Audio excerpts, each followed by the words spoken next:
नमस्कार बच्चों, स्वागत है आप सभी लोगों का आपके इस चैनल में। उम्मीद है कि आप स्वस्थ होंगे और अपने पढ़ाई लिखाई में व्यस्त होंगे और बहुत ही आपकी पढ़ाई लिखाई ज़बरदस्त तरीके से चल रही होगी। ठीक है, तो बच्चों जो है हम लोग देखिए लगातार अपने इस कक्षा 10 के विज्ञान के जितने भी महत्वपूर्ण पाठ हैं, यहाँ तक कि मैं सारे पाठ को लाइन से कवर कराता चल रहा हूँ। बहुत सारा पाठ मैंने अभी तक आपको पढ़ा दिया है चैनल पर। ठीक है, आप जा कर के चैनल पे वीडियो के सेक्शन में देख सकते हैं। लगभग मैंने 70% जो चैप्टर है उसको कवर कर दिया है। और उसी कड़ी में हम लोग आज आ पहुँचे हैं। एक आपके बुक में अध्याय है जिसका नाम है जीव जनन कैसे करते हैं। देखिए लिख के भी रखा है मैंने सामने, जीव जनन कैसे करते हैं। और ये अध्याय 8 नंबर का अध्याय है, यानी 8वां लेसन है। ठीक है, तो ये जो चैप्टर है बच्चों, वो चैप्टर है 8वां। ठीक है, 8वां पाठ है। इस 8वें पाठ का हमें अध्ययन करना है कि जीव जनन कैसे करते हैं। इसमें हम लोग देखेंगे कि जीव किस तरीके से जनन करते हैं। ठीक है, और जीव के जनन करने की विधियां देखेंगे। ठीक है, तो इस चैप्टर में चलिए हम लोग बात करते हैं कि जीव जनन कैसे करते हैं। और इस वीडियो में मैं आपको बताऊंगा आज मादा जनन तंत्र के बारे में कि किस तरीके से मादा जनन तंत्र जीवों को जन्म देता है। ठीक है, तो इन सभी चीज़ों में जो भी महत्वपूर्ण अंग भाग लेते हैं मादा जनन तंत्र में, वो सारे अंगों को हम लोग देखेंगे। तो आइए सबसे पहले बात करते हैं कि आखिर पाठ का नाम है जीव जनन कैसे करते हैं। तो हम जीव का मतलब तो समझ रहे हैं कि जो भी हमें यहाँ पर दिख रहा है, कुछ वनस्पति दिख रही है, कुछ और जंतु दिख रहे हैं, ये सब के सब जीव हैं। लेकिन जनन कैसे करते हैं, तो इसको जानने से पहले समझ लेते हैं कि आखिर जनन करना आवश्यक क्यों है। ठीक है, तो जनन करना आवश्यक क्यों है, तो इसको जानने से पहले ये जान लेते हैं कि जनन का मतलब क्या होता है। तो जनन का मतलब होता है बच्चों जन्म देना। ठीक है, क्या देना बताइए, जन्म देना। अब ज़रा सोचने वाली बात है कि आखिर जन्म देना आवश्यक क्यों है। ठीक है, क्यों सभी प्राणी सभी जीव जन्म देने की प्रक्रिया करते हैं, तो ज़रा इस चीज़ को समझते हैं। देखिए, हर जीव अपने वंश को बचाए रखना चाहता है, अपने वंश के कालक्रम को बनाए रखना चाहता है। ठीक है, कालानुक्रम। ठीक है, कालानुक्रम का मतलब होता है कालक्रम। हर जीव अपने वंश के कालक्रम को बनाए रखना चाहता है। ठीक है, इसलिए वो जन्म देता है। अगर वो जन्म नहीं देगा तो उसकी पीढ़ियाँ विलुप्त हो जाएंगी, उसकी पीढ़ी ही गायब हो जाएगी। जैसे सोचिए, मनुष्य क्या करता है, जो मानव होता है ना, वो मानव अपने ही समान संतान को क्या करता है, जन्म देता है। अब आप सोचिए, अगर मानव अपने ही समान संतान को जन्म ना दे तो क्या होगा। तो एक समय ऐसा आएगा जब पूरी मानव सभ्यता, पूरी मानव जाति इस धरती से समाप्त हो जाएगी, सभी लोग मर जाएंगे, तो कोई बचेगा ही नहीं। अगर जन्म देता रहता है आदमी तो उसकी पीढ़ियाँ बची रहती हैं, मानव सभ्यता इस धरती पे बची रहती है। जैसे देखिए, जैसे मान लीजिए क्या है कि हम लोग हैं, ठीक है, या हमारे मान लेते हैं कि बाबा जी हैं। ठीक है, बाबा जी ने हमारे पिताजी को जन्म दिया, पिताजी ने हमको जन्म दिया। ठीक है, कल को अगर बाबा जी नहीं रहे, चले गए ये दुनिया छोड़ करके, तो उनकी पीढ़ी को आगे बढ़ाएंगे पिताजी। ठीक है, और पिताजी भी नहीं रहे, क्योंकि कोई भी व्यक्ति इस धरती पे, कोई भी प्राणी, कोई भी जीव अनंत काल के लिए नहीं आया है, उसकी मृत्यु अटल है और निश्चित है। तो अगर मान लेते हैं कि पिताजी भी नहीं रहे, तो उनके वंश को कौन बढ़ाएगा, हम लोग बढ़ाएंगे। और जिस दिन हम लोग नहीं रहेंगे उस दिन हमारे वंश को कौन बढ़ाएंगे, हमारे बच्चे बढ़ाएंगे, हमारी संतानें बढ़ाएंगे। तो ऐसे ही अपने वंश को बचाए रखने के लिए, अपने वंश के कालानुक्रम को बनाए रखने के लिए प्रत्येक जीव क्या करता है, जनन जैसी प्रक्रिया करता है, अर्थात जन्म देता है। ठीक है, और आप सोचिए कि अगर जन्म नहीं दिया जाए तो क्या होगा। तो मैंने आपको बता ही दिया कि जन्म न देने से पूरा ही वंश उसका क्या हो जाएगा, समाप्त हो जाएगा, नष्ट हो जाएगा। ठीक है, चलिए थोड़ा सा मैं इसको और दूसरे शब्दों में समझाता हूँ, ज़रा ध्यान से देखिएगा। जैसे देखिए, होता क्या है कि जो वनस्पतियाँ होती हैं, जिसको हम विज्ञान में पादप बोलते हैं ना, जो पादप बोलते हैं जिसे विज्ञान में, तो ये पादप क्या करते हैं, अपने ही समान संतान को क्या करते हैं, जन्म देते हैं, है ना, अपने ही संतान समान को जन्म देते हैं। ठीक है, ये जनन की प्रक्रिया है। अब सोचिए, अगर पादप नहीं रहेंगे, ठीक है, जैसे ये पादप है, अब चलिए इस चीज़ को मैं आपको बना के दिखाता हूँ। ये मान लेते हैं कि ये कोई पेड़ है, ठीक है, इस तरीके से कोई पेड़ है, ठीक, ये कोई पेड़ है। अब ये क्या करेगा, अपने ही समान संतान उत्पन्न कर देगा। यहाँ पे मान लेते हैं कि ये कोई पेड़ है जो इसी के समान है और ये इसकी संतान है। ठीक है, तो ये तो जनक हो गया, जन्म देने वाला, और ये इसकी संतान हो गया। और होगा ये कि अगर ये अपना जन्म देने की प्रक्रिया छोड़ दें तो क्या होगा बताइए, जन्म देने की प्रक्रिया छोड़ देंगे, पेड़ ही जन्म नहीं देंगे, तो एक समय ऐसा आएगा जब इस धरती से पूरे पादप क्या होंगे बताइए, पूरे जो पादप हैं वो पूरे के पूरे पादप इस धरती से समाप्त हो चुके होंगे। मतलब पूरी की पूरी जो वनस्पतियाँ होती हैं, जो पादप होते हैं, वो पूरी तरीके से नष्ट हो चुके होंगे, ख़त्म हो चुके होंगे, क्योंकि वो जन्म देने की प्रक्रिया नहीं कर रहे हैं। और जन्म देते रहेंगे तो उनकी पीढ़ियाँ बची रहेंगी। ठीक है, और पादप इस धरती पे बने रहेंगे। लेकिन अगर जन्म नहीं देते हैं तो पूरे के पूरे समाप्त हो जाएंगे। और ऐसे में समाप्त होने से क्या होगा बताइए, ऐसे में समाप्त होने से ये होगा कि पादप ही, जो पेड़ पौधे होते हैं, जो वनस्पतियाँ होती हैं, यही हमें सांस लेने के लिए क्या देते हैं बताइए, ऑक्सीजन गैस देते हैं। अब जब यही समाप्त हो जाएंगे तो बताइए ऑक्सीजन गैस मिलेगी क्या? ऑक्सीजन गैस मिलेगी नहीं। मतलब इस वायुमंडल में ऑक्सीजन गैस की कमी हो जाएगी, अर्थात धरती पर ऑक्सीजन गैस की क्या हो जाएगी बताइए, कमी हो जाएगी। और ऑक्सीजन गैस पे जो भी जीव निर्भर रहते हैं वो सारे के सारे जीव ऑक्सीजन गैस के अभाव में, अर्थात ऑक्सीजन गैस की कमी में, ठीक है, ऑक्सीजन गैस के अभाव में अथवा ऑक्सीजन गैस की कमी में मारे जाएंगे, अर्थात सभी क्या हो जाएगी, मृत्यु हो जाएगी। तो इस वजह से बच्चों क्या है, इस धरती पर जन्म देना बहुत ही ज़रूरी है। ठीक है, हम मनुष्य भी क्या करता है, जन्म देता रहता है। तो मनुष्य जन्म देता रहता है, तो मनुष्य के जन्म देने से क्या होता है, अब मनुष्य के जन्म देने से ये होता है कि मनुष्य है वो मनुष्य रोजगार करता है, व्यापार करता है, खेती बाड़ी करता है। तो उसी की खेती बाड़ी से क्या होता है, तमाम सारे जो पशु पक्षी होते हैं वो डिपेंड होते हैं, उन्हीं के खेतों में चरते हैं। ठीक है, पशु पक्षी भी उन्हीं के खेतों से तमाम सारे कीट मकोड़े, ठीक है, धान गेहूँ को खा करके जीवित रहते हैं। तो मनुष्य ही जब नहीं रहेगा तो खेती बाड़ी कोई नहीं करेगा, और उन सभी चीज़ों के अभाव में सारे जीव क्या होंगे बताइए, मारे जाएंगे, क्योंकि उनका भोजन मिलेगा ही नहीं। तो इसलिए इस धरती पर क्या करना है, इस धरती पर जो है जीव क्या करते हैं, जनन की प्रक्रिया करते हैं, ताकि अपने वंश को बचाए रखें, अपने वंश को, अपनी पीढ़ी के कालक्रम को बनाए रखें। तो ये जन्म देना जो है आवश्यक इसलिए है। तो मैंने ये चीज़ समझा दिया। अब आइए बात करते हैं कि जो जनन होता है वो कितने प्रकार का होता है। तो इस चीज़ को चलिए देखते हैं। तो जो जनन होता है बच्चों, वो मुख्य रूप से किताबों के अंदर देखने को मिलता है कि जो जनन है वो 2 प्रकार का है। तो आइए देख लेते हैं कि कौन कौन सा जनन है। तो मैं चलिए यहाँ पर लिखता हूँ, थोड़ा सा हम लोग और डार्क कर लेते हैं। हाँ चलिए, तो जो जनन है बच्चों वो 2 प्रकार का है। एक तो होता है अलैंगिक, ठीक है, क्या होता है बताइए, अलैंगिक होता है। ठीक है, एक अलैंगिक जनन होता है, और एक होता है जनन बच्चों लैंगिक। क्या होता है बताइए, लैंगिक। ठीक है, एक होता है लैंगिक, एक अलैंगिक जनन होता है, एक लैंगिक जनन होता है। अब अलैंगिक जनन कौन करता है, अलैंगिक जनन एक कोशिकीय जीव करते हैं। कैसे जीव करेंगे बताइए, एक कोशिकीय, ठीक है, एक कोशिकीय, एक कोश के जो जीव होते हैं वो अलैंगिक जनन करते हैं।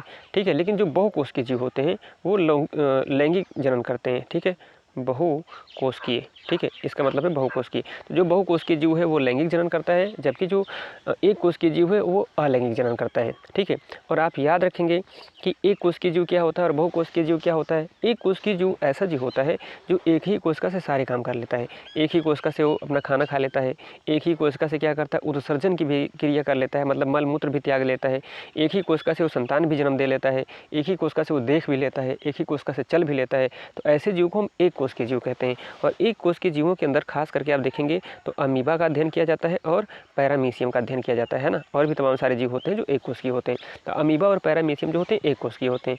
लेकिन मनुष्य में देखिए, मल मूत्र को त्यागने के लिए अलग अंग बनाया है ईश्वर ने, तो उस अलग अंग का अलग कोशिका है, मूत्र को त्यागने के लिए अलग अंग है, मल को त्यागने के लिए अलग अंग है। ठीक है, तो ये मल और मूत्र को त्यागने के लिए अलग अंग है, तो ये अलग अलग अंग अलग अलग कोशिकाओं से बने हैं।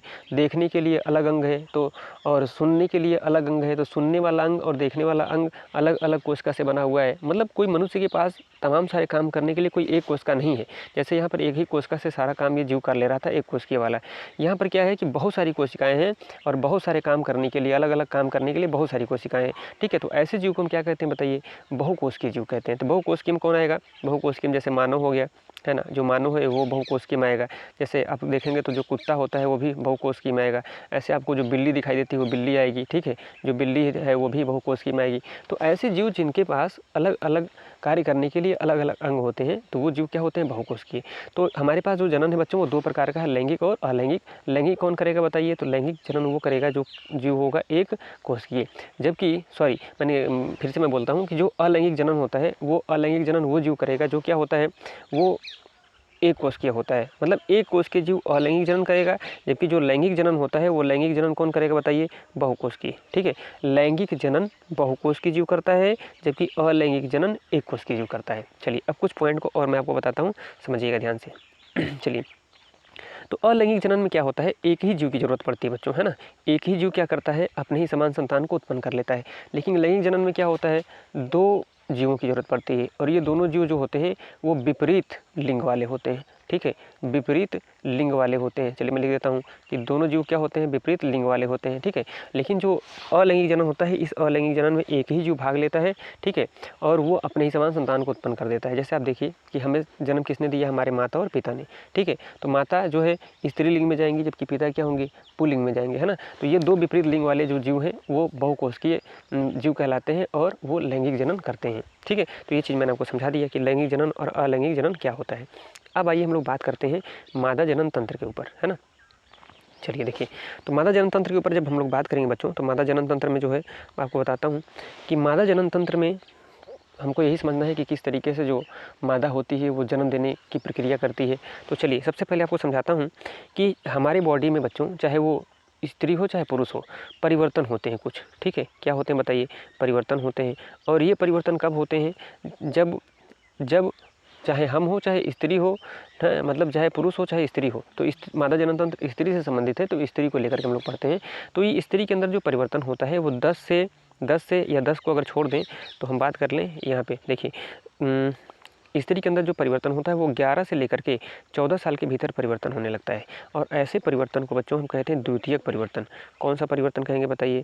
द्वितीयक परिवर्तन। किसी किसी किताब में इसी को गौण परिवर्तन के नाम से भी बोलता है, ठीक है, गौण परिवर्तन के नाम से बोलता है। अब ये परिवर्तन क्या होते हैं? तो होता ही है कि जब कोई स्त्री 11 से 14 वर्ष के बीच में होती है तो अचानक से उसके अंदर हार्मोन की वजह से, ठीक है, मासिक चक्र की घटना होने लगती है। किसकी घटना होने लगती है बताइए? मासिक चक्र की घटना होने लगती है। अब बहुत सारे बच्चे नहीं जान पाते हैं, यहाँ तक कि मैंने देखा है जो छात्राएं होती हैं वो भी नहीं जान पाती हैं कि ऐसा क्यों होता है।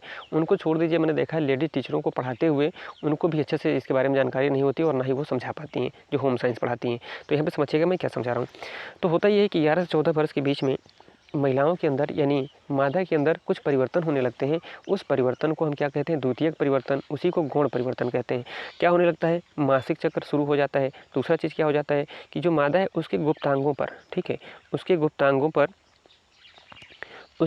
पर छोटे छोटे बाल आने लगते हैं, ठीक है, उसके गुप्तांगों पर छोटे छोटे बाल आने लगते हैं। फिर क्या होता है? जो उसका स्तन होता है, उसके स्तन में क्या होता है? उभार आने लगता है, अर्थात स्तन में क्या होता है? वृद्धि होने लगता है। तो ये सब क्या है बताइए? ये सब जो है वो द्वितीयक परिवर्तन अथवा गौण परिवर्तन है। ये क्यों होते हैं? ये होते हैं हार्मोन की वजह से, ठीक है, हार्मोन की वजह से, ठीक है। अब हार्मोन की वजह से होते हैं तभी देखेंगे हम लोग कि कौन कौन सा हार्मोन इसके लिए उत्तरदायी होता है। और दूसरी चीज़ ये होता क्यों है, तो थोड़ा सा आप समझिए।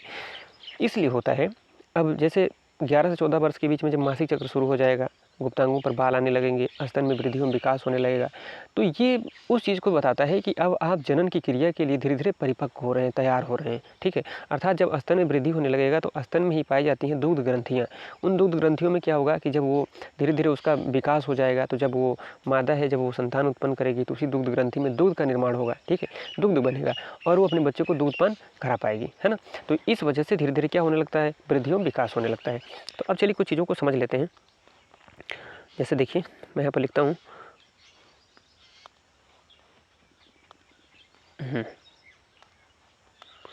अब देखिए तो इस चीज़ को समझिएगा। तो मासिक चक्र को बच्चों कहीं कहीं पर एमसी भी बोला जाता है, इसी को मेंस्ट्रुअल साइकिल भी कहा जाता है। इसी को जब पहली बार किसी स्त्री में होता है तो उसको रजोदर्शन बोलते हैं। क्या बोलते हैं बताइए? रजोदर्शन। जब पहली बार होता है तो रजोदर्शन बोलते हैं, ठीक है, रजोदर्शन बोला जाता है। और इसी को कहीं कहीं पर रजोधर्म भी बोला जाता है। किसी किसी किताब में देखने को मिलता है कि वो रजोधर्म भी बोलता है, कोई कोई किताब। चलिए मैं यहाँ पर लिख देता हूँ, ध्यान से देखिएगा इस चीज़ को, रजोधर्म, ठीक है, रजोधर्म, ठीक है। तो रजोधर्म भी बोलता है। मेंस्ट्रुअल साइकिल अर्थात मासिक चक्र तो बोलता ही है साथ में। चलिए यहाँ पर लिखे देता हूँ कि और क्या बोलता है? मासिक चक्र भी बोलता है। तो किसी किसी किताब में वो मासिक चक्र बोलेगा, किसी किसी किताब में मेंस्ट्रुअल साइकिल एमसी कहेगा। और जब पहली बार होगा तो इसको रजोदर्शन कहते हैं। फिर क्या कहेगा बताइए? उसी को रजोधर्म भी कहेगा, ठीक है।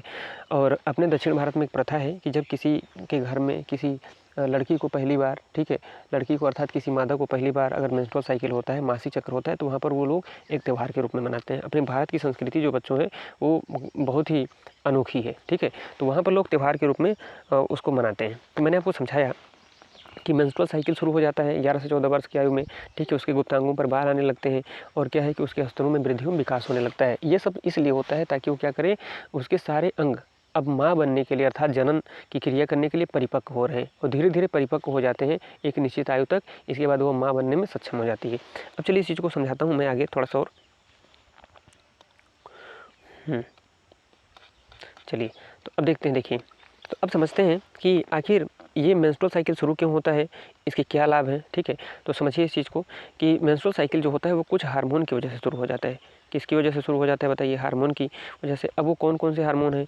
एक स्त्रियों में हार्मोन पाया जाता है जिसका नाम है एस्ट्रोजन, ये याद रखना है। एक हार्मोन होता है एस्ट्रोजन और एक हार्मोन होता है बच्चों, एक हार्मोन होता है प्रोजेस्टेरॉन, प्रोजेस्टेरॉन, एक हार्मोन होता है प्रोजेस्टेरॉन और एक हार्मोन होता है रिलैक्सिन, ठीक है, रिलैक्सिन रिलैक्सिन रिलैक्सिन, ठीक है। ये 3 हार्मोन है महिलाओं के अंदर, ठीक है। इसी की वजह से क्या होता है, वो माँ बन पाती है और मासिक चक्र शुरू हो जाता है। फिर देखेंगे तो इसी की वजह से जो है उसके स्तनों का वृद्धि एवं विकास होता है, ठीक है। गुप्तांगों पर बाल आते हैं, तो ये सारी चीज़ें होता है। ये रिलैक्सिन लिखा हुआ है, ठीक है। अब चलिए थोड़ा सा समझते हैं इस चीज़ को। अब देखिए होता ये है कि जो ये हार्मोन है, ये हार्मोन कैसे काम करते हैं समझाता हूँ। देखिए, जो एस्ट्रोजन हार्मोन होता है यही महिलाओं के अंदर मेंस्ट्रुअल साइकिल को शुरू करता है। मेंस्ट्रुअल साइकिल का मतलब क्या होता है, मासिक धर्म को शुरू करता है। ये मासिक धर्म को शुरू करता है, मेंस्ट्रुअल साइकिल को शुरू करता है। अभी बताऊंगा कि मासिक धर्म होने से क्या लाभ होता है, ठीक है। अगर नहीं होता है तो क्या होता है, सब कुछ आपको समझा दूंगा, बस ध्यान से देखते रहिए। तो ये मासिक धर्म को क्या करता है, शुरू करता है। अब चलिए इस चीज़ को थोड़ा सा हम लोग समझते हैं, ठीक है। चलिए अभी इस फिगर को मैं आपको दिखाता हूँ, समझाता हूँ, ध्यान से देखिएगा। देखिए होता क्या है कि स्त्रियों के अंदर ये जो पार्ट आप देख रहे हैं ये जन्म तंत्र का हिस्सा है। स्त्रियों के अंदर एक जोड़ी पाया जाता है अंडा से, ठीक है। क्या पाया जाता है बताइए, एक जोड़ी, ठीक है। एक जोड़ी जो है वो पाया जाता है अंडा से, ठीक है। तो एक जोड़ी अंडा से है, ठीक है, जिसमें अंडे रहते हैं। तो संख्या में कितने हो जाएगा बताइए, 2। तो देखिए एक अंडा से यहाँ पर है और एक अंडा से यहाँ पर है तो ये 2 अंडा से हो गया। अब होता ये है कि जैसे किसी स्त्री को या किसी मादा को मेंस्ट्रुअल साइकिल होता है ना, मेंस्ट्रुअल साइकिल होता है, मासिक चक्र होता है। तो मासिक चक्र में उसके अंडाशय से अंडे उत्सर्जित होते हैं, उसके अंडाशय से अंडे बाहर निकलते हैं। अब देखिए इसमें क्या होता है, इसमें होता ये है कि अगर इस महीने में मेंस्ट्रुअल साइकिल हुआ है, ठीक है, तो मान लेते हैं इस अंडाशय से अंडा निकला है, तो इस अंडाशय से अंडा नहीं निकलेगा। फिर अगले महीने में जब मेंस्ट्रुअल साइकिल होता है स्त्री को, तो इस अंडाशय से अंडे निकलते हैं, इससे नहीं निकलते हैं। तो बारी बारी से अंडे निकलते रहते हैं, ठीक है, अंडाशय से तो इस चीज़ को आपको याद रखना है, ठीक है। अब देखिए क्या होता है कि इस अंडाशय से अंडा निकलेगा और अंडा जैसे मान लीजिए इस अंडाशय में था, अब अंडा निकल करके आ करके इस स्थान पे वेट करता है, शुक्राणु का वेट करता है। और जिस स्थान पे वेट करता है शुक्राणु का, उस स्थान को हम क्या कहते हैं, इम्पुलरी इस्थमस जंक्शन, ठीक है, इम्पुलरी इस्थमस जंक्शन बोलते हैं। तो इम्पुलरी इस्थमस जंक्शन पे क्या करता है, आ करके जो है ये वेट करता है, किसका वेट करता है, शुक्राणु का वेट करता है, ठीक है। अब शुक्राणु क्या होता है, थोड़ा सा आइए इस चीज़ को समझ लेते हैं कि शुक्राणु का वेट करता है तो शुक्राणु क्या होता है, तब ज़्यादा समझ में आएगा। आ जाइए इधर देखते हैं। चलिए देखिए होता क्या है, मैं आपको यहाँ पर लिख के दिखाता हूँ। होता ये है बच्चों कि होता ये है कि कोई भी जीव जब कैसे जन्म लेता है, तो जन्म लेता है मादा युग्मक और नर युग्मक के मिलने से। थोड़ा सा मैं समझा देता हूँ। देखिए जैसे ये नर है, ठीक है, और मैं यहाँ पर लिख देता हूँ कि ये क्या है बताइए, मादा है। तो नर से क्या आता है, नर के पक्ष से आता है शुक्राणु, ठीक है, शुक्राणु नर के पक्ष से आता है शुक्राणु, जबकि मादा के पक्ष से आता है अंडाणु, ठीक है, अंडाणु आता है, मतलब मादा की तरफ से आता है अंडाणु। अभी आपने देखा, मैंने बताया ही कि अंडाशय में अंडे भरे होते हैं, उसी को अंडाणु बोलते हैं, ठीक है। वो निकल करके आके इम्पुलरी इस्थमस जंक्शन पे वेट करता है। तो ये मादा की तरफ से आता है अंडाणु और नर की तरफ से आता है शुक्राणु। अब शुक्राणु चूंकि नर की तरफ से आ रहा है तो इसको नर युग्मक बोलते हैं। क्या बोलते हैं बताइए, नर युग्मक, ठीक है, ये नर युग्मक होता है, ठीक है। इसको इंग्लिश में मेल गैमीट बोलते हैं। और ये जो अंडाणु है मादा की तरफ से आ रहा है तो इसको मादा युग्मक बोलते हैं। क्या बोलते हैं बताइए, मादा युग्मक, ठीक है, युग्मक, इसको बोलते हैं मादा युग्मक, इसको फीमेल गैमीट बोलते हैं। अब नर युग्मक और मादा युग्मक जब आपस में मिलते हैं बच्चों, समझिएगा, नर युग्मक और मादा युग्मक जब आपस में मिलते हैं तो बनता है युग्मनज। क्या बनता है बताइए, युग्मनज, यु म न और ज, युग्मनज। इसको इंग्लिश में जाइगोट कहा जाता है। तो हमने क्या देखा कि नर की तरफ से शुक्राणु आ रहे हैं जिसको नर युग्मक कहा जा रहा है, और मादा की तरफ से अंडाणु आ रहे हैं जिसको मादा युग्मक कहा जाता है। और इनके दोनों के मिलने से क्या बनता है, युग्मनज बनता है, जिसे हम जाइगोट कहते हैं। और बच्चों होता ये है कि इसी युग्मनज में आगे चल करके क्या होता है, वृद्धि एवं विकास होने लगता है। इसी युग्मनज में वृद्धि एवं विकास होने लगता है। और इस युग्मनज में वृद्धि एवं विकास जब होने लगता है, ठीक है, वृद्धि और जब विकास होने लगता है तो वृद्धि और विकास के फलस्वरूप क्या होता है, धीरे धीरे मादा के अंदर भ्रूण का निर्माण हो जाता है। किसका निर्माण हो जाता है बताइए, भ्रूण का, है ना, भ्रूण का निर्माण हो जाता है। और जब आगे चल करके जब भ्रूण का निर्माण हो जाता है तो भ्रूण में जब वृद्धि एवं विकास होने लगता है तो उस मादा के गर्भाशय के अंदर शिशु का निर्माण हो जाता है। किसका निर्माण हो जाता है बताइए, शिशु का निर्माण हो जाता है, यानी शिशु बन जाता है। और आगे चल करके वही मादा क्या करती है, इस शिशु को बच्चे के रूप में क्या करती है, जन्म देती है, जन्म देती है। तो हमने यहाँ पर क्या देखा, हमने ये देखा कि अगर कोई मादा जन्म दे रही है, ठीक है, तो मादा के अंडाशय में तो अंडाणु है, ठीक है। मादा के अंडाशय में अंडाणु है तो शुक्राणु से मिलना जरूर चाहिए। वो जब शुक्राणु से मिलेगा तभी जा करके जो है युग्मनज बनेगा, अर्थात भ्रूण बनेगा। और भ्रूण बनेगा तो आगे चल कर वो भ्रूण जो है वो शिशु के रूप में जन्म लेगा। तो हमने देखा ये कि अंडाशय से अंडे तो निकलते हैं, अगर अंडाशय से अंडे निकल रहे हैं तो उन अंडों का मिलना जरूरी है। किससे मिलना जरूरी है बताइए? शुक्राणु से मिलना जरूरी है। तो अभी तक मैं आपको यही चीज़ समझा रहा था। अब इधर आ जाते हैं इस स्लाइड में। मैं आपको यही समझा रहा था कि इस अंडाशय से क्या होते हैं, इस अंडाशय से अंडे निकलते हैं, इस अंडाशय से अंडे निकलेंगे। अब अंडा निकलेगा कब? मेंस्ट्रुअल साइकिल होगा तब, ठीक है, जब मासिक धर्म होगा तब। मासिक धर्म में स्त्री के अंडाशय से अंडा निकलेगा और निकल करके वो आता है इस स्थान पे, यहाँ पे वो वेट करता है। किसका वेट करता है?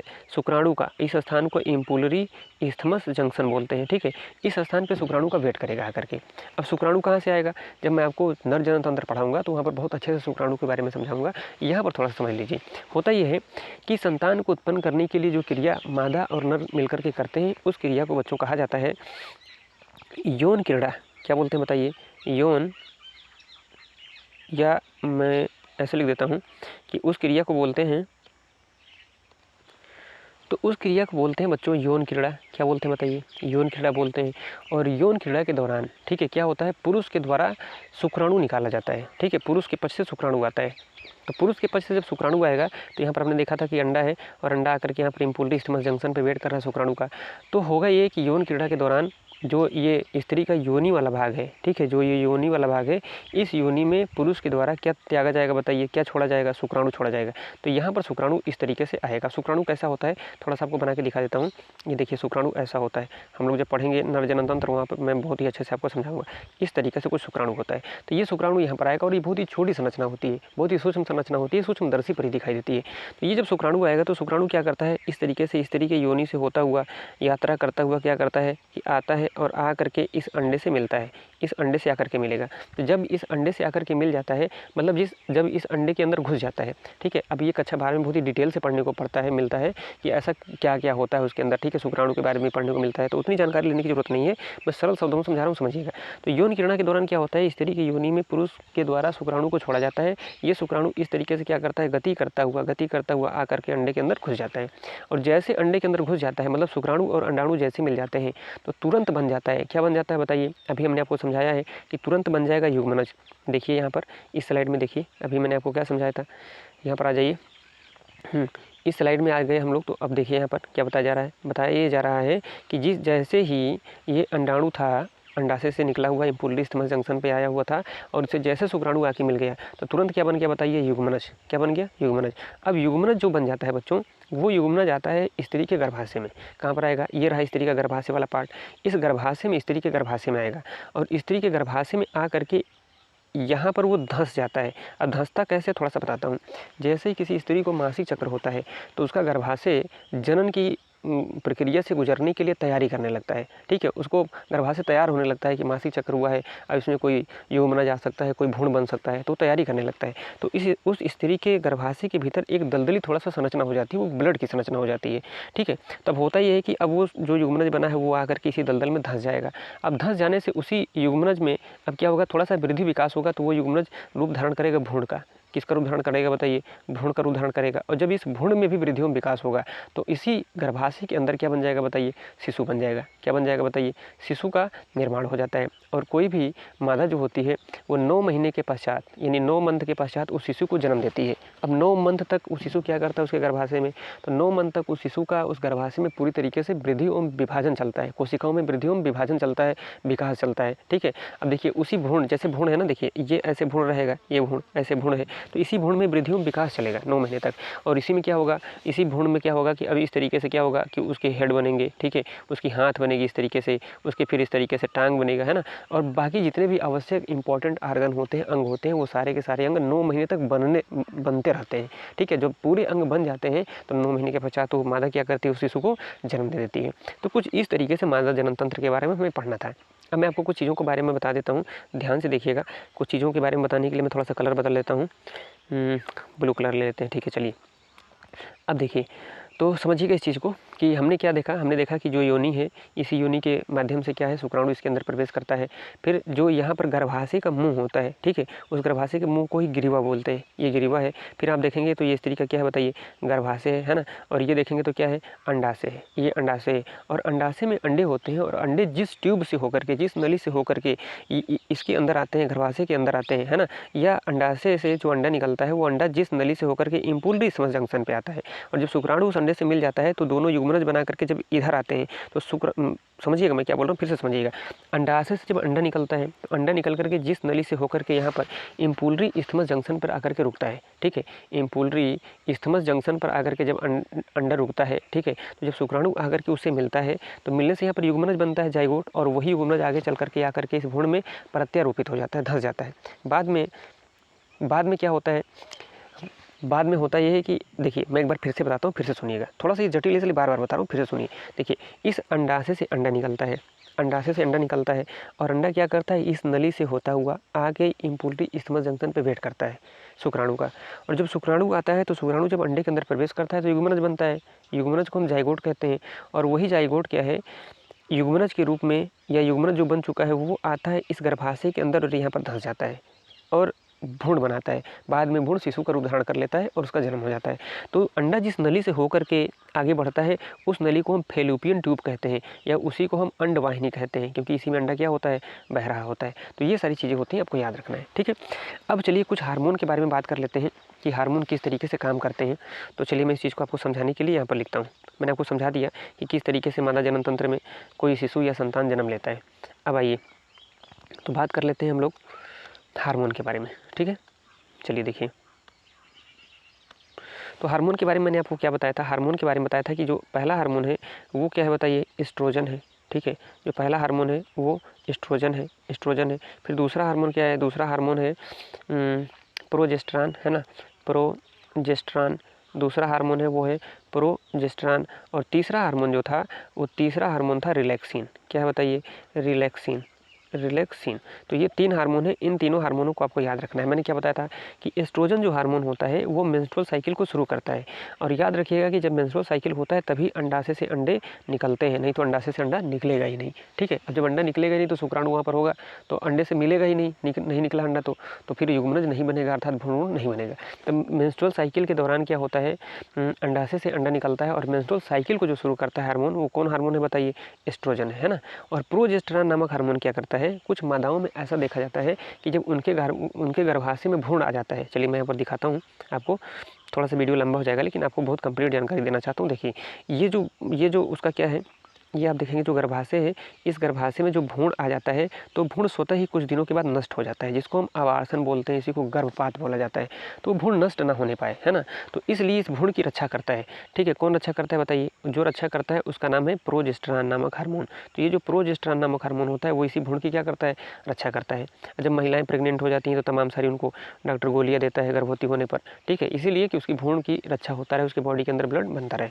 तो ये प्रोजेस्टेरॉन नामक जो हार्मोन होता है वो क्या करता है बताइए, भ्रूण का रक्षा करता है। तो यहाँ पर आप लिखेंगे कि प्रोजेस्टेरॉन नामक जो है हार्मोन, ये भ्रूण की क्या करेगा, रक्षा करेगा, कि भ्रूण नष्ट ना होने पाए। जब भ्रूण रहेगा तभी तो आगे चल करके वो शिशु बनेगा, नष्ट हो जाएगा तो बनेगा कैसे, तो भ्रूण की रक्षा करता है। अब रिलैक्सिन नामक जो हार्मोन होता है बच्चों, ये क्या होता है सुनिएगा। देखिए ये होता स्त्रियों में होता ये है कि जो गर्भाशय होता है ना, उसी गर्भाशय के पास में, ठीक है, श्रोणि मेखला पाई जाती है, श्रोणि मेखला पाई जाती है, श्रोणि मेखला। अब आपको दिखाता हूँ कुछ इस तरीके से, देखिए कुछ ऐसे ऊपर से तो ये उसके पेट का हिस्सा रहेगा, फिर ये उसके इस तरीके से पैर रहेंगे, फिर ऊपर से ये ऐसे पेट का हिस्सा होगा ऐसे थोड़ा सा, फिर ये ऐसे, ठीक है। तो ऐसे देखिए यहाँ पर क्या होता है, अब इस तरीके से क्या हो जाएगा, ये पार्ट देखिए, तो ये रहा यहाँ पर इस पार्ट में, इस जगह पे क्या है, इसी जगह में आप देखेंगे। अब देखिए ऐसे बना सकते हैं कि इसका हाथ हो गया इस तरीके से, चलिए ये इसका इस तरीके से हाथ है, ठीक है। फिर आप ऐसे हेड बना सकते हैं इसका, कि ये हेड है, मान लेते हैं कि कोई ये स्त्री है, मादा है। तो अब देखिए ध्यान से आप देखेंगे तो इस वाले पार्ट में यहीं पर उसका गर्भाशय है, ठीक है, यहाँ पर गर्भाशय है, यहीं पर क्या है, शिशु है, यहाँ पर गर्भाशय है, यहीं पर शिशु है। अब ये शिशु बाहर आएगा किसके, योनि के माध्यम से इसको बाहर आना है। तो योनि के माध्यम से बाहर कब आएगा, यहाँ पर एक हड्डियाँ होती है, हड्डियों का जोड़ होता है जिसको हम श्रोणि मेखला बोलते हैं ना, श्रोणि मेखला बोलते हैं। तो श्रोणि मेखला जब फैलेगा ना, तब जाकर के शिशु बाहर निकलता है। तो श्रोणि मेखला को फैलाने का काम कौन करता है? रिलैक्सिन काम करता है। आपने गाँव में तो नाम सुना होगा ना कि जब महिलाएं जन्म देती हैं तो उनको कहा जाता है कि वो सौरी में है। सौरी में होने का मतलब यही है कि रिलैक्सिन नामक हार्मोन ने क्या किया है? श्रोणि मेखला को फैला दिया है। अब वो महिला चल नहीं सकती है, चल फिर नहीं सकती है, कोई भारी काम नहीं कर सकती, तो वो रेस्ट कर रही होती है और यही रेस्ट करने की अवस्था कहलाती है कि सौरी में है। तो श्रोणि मेखला को फैलाने का काम कौन करता है? रिलैक्सिन नामक हार्मोन करता है, तब जाकर के वो बच्चे को जन्म दे पाती है। और फिर यही रिलैक्सिन नामक हार्मोन क्या करता है? श्रोणि मेखला को पूर्व की अवस्था में ला देता है, कुछ दिनों में 10-12 दिनों में ला देता है, तो महिला चलने फिरने के लायक हो जाती है। तो बच्चों, मादा जनन तंत्र में हम लोगों को इतना कुछ अध्ययन करना था और मैंने बहुत ही अच्छे से आपको मादा जनन तंत्र समझाया कि मादा जनन तंत्र में क्या होता है। अगर आपके पेपर में पूछेगा तो ये सारा कुछ आप लिखिएगा, ठीक है। तो चलिए अब हम लोग बढ़ते हैं दूसरे सेगमेंट की तरफ और इसी में हम लोग समझेंगे कि अगर मान लीजिए कि मान लीजिए कि बहुत सारी महिलाएं ऐसी होती हैं, बहुत सारी स्त्रियां ऐसी होती हैं जिनमें शुक्राणु नहीं जा पाता है, ठीक है। नहीं जा पाने का मतलब ये है कि उनकी अभी मतलब यौन क्रीड़ा अगर नहीं हुई तब भी अंडाशय से अंडा निकलता है, तो वो अंडा कहाँ जाता है, क्या होता है, ठीक है। इन सभी चीज़ों के बारे में हम नेक्स्ट वीडियो में बात करेंगे। मतलब हमने क्या बोला? हमने ये बोला है कि बहुत सारी स्त्रियाँ ऐसी हैं जिनकी अभी शादी उदी नहीं हुई होती है, यौन क्रीड़ा नहीं हो पाता है, तब भी तो उनको मेंस्ट्रुअल साइकिल होता है और मेंस्ट्रुअल साइकिल में अंडे निकलेंगे, पक्का ही निकलेगा। तो जब अंडा निकलता है और जब उसकी शादी ही नहीं हुई है, ठीक है, यौन क्रीड़ा हो ही नहीं रही है, तो उस अंडे से जाकर के शुक्राणु नहीं मिला, ठीक है, तो आखिर उस अंडे का हुआ क्या, ठीक है। तो इन सभी सारी चीज़ों के बारे में हम समझेंगे, ठीक है। तो अगली वीडियो में मिलते हैं।